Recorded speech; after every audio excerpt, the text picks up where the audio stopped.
Good morning, everybody. Welcome to Wednesday.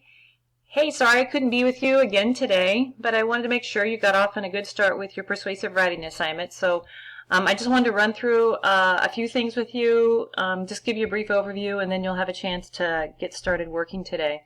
So let's start with a reminder that your rhetorical analysis assignment is due tonight. Yeah, I think we're good on that. Submit that in classroom. As far as today, if everything went well and our printers are printing now, you may have a handout for the persuasive writing assignment. If not, I'll get one to you tomorrow. I also have it posted in Classroom so you can see it there. But anyway, I'm going to walk through the big parts of that right now. Before we start, let me say, hey, nice work on the brainstorming.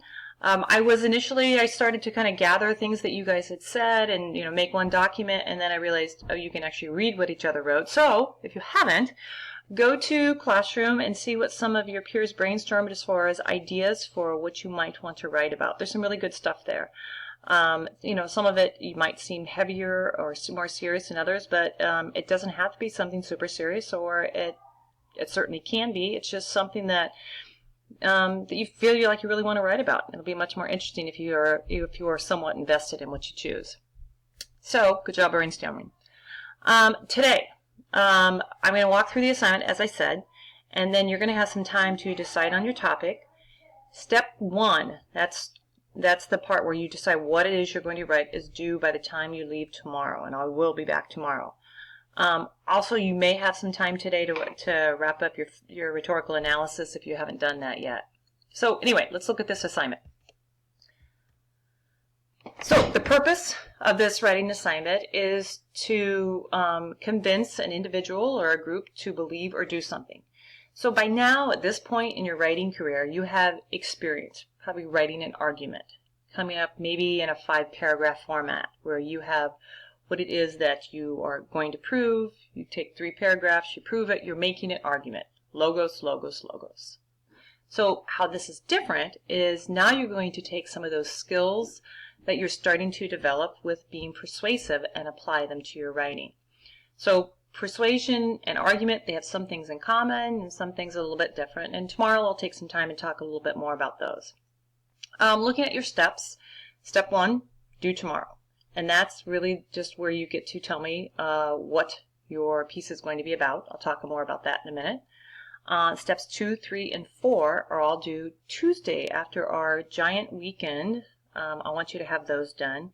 And then step 5 would be due a week from Friday, so the 14th. And that really is your rough draft. So we'll eventually take this to final draft, but your rough draft would be due next Friday. So let's look at step 1.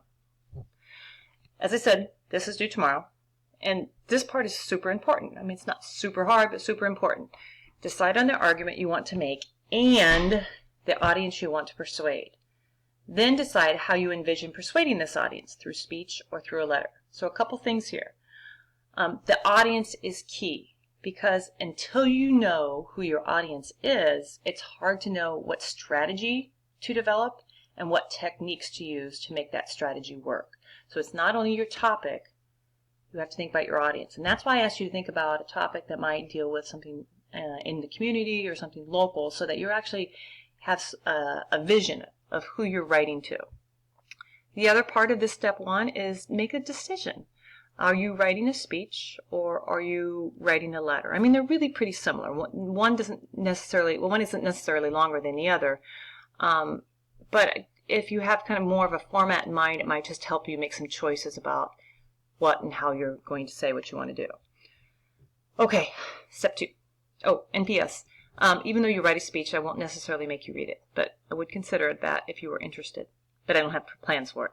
Okay, anyway, step 2. So this is due Tuesday. We come back from short break on Tuesday.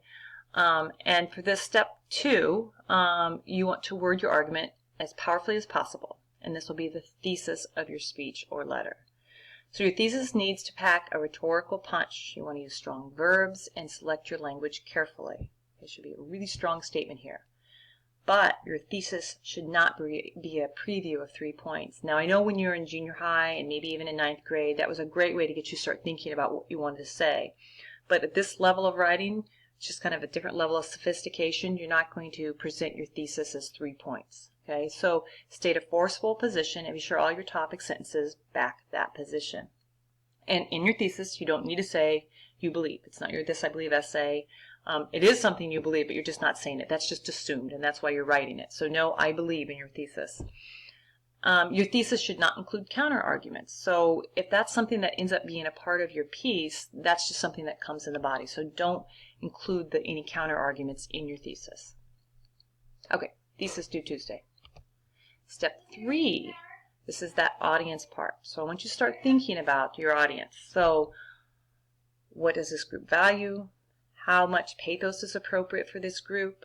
What counter arguments are they sure to raise? This all goes to, before you start writing, just thinking about the approach you want to take. So I'll have these steps in Google Classroom form coming up here, but these are things I want you to think about as far as your audience. Step 3, now step 4. So now start planning the body of the essay. Okay, again, this is due on Tuesday. Each body should have the following, each body paragraph should have the following. So your topic sentence. It could be a claim, or some of you might have a counter argument that you will refute in the paragraph.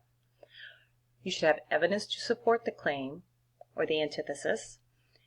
Now, this is what's different about persuasion as opposed to argument. Your evidence can be factual, like you would in an argument, but it might also be personal or anecdotal, whatever is appropriate to your audience and to support your claim. So whereas if you were just making a straight up argument, you might have facts, statistics, research.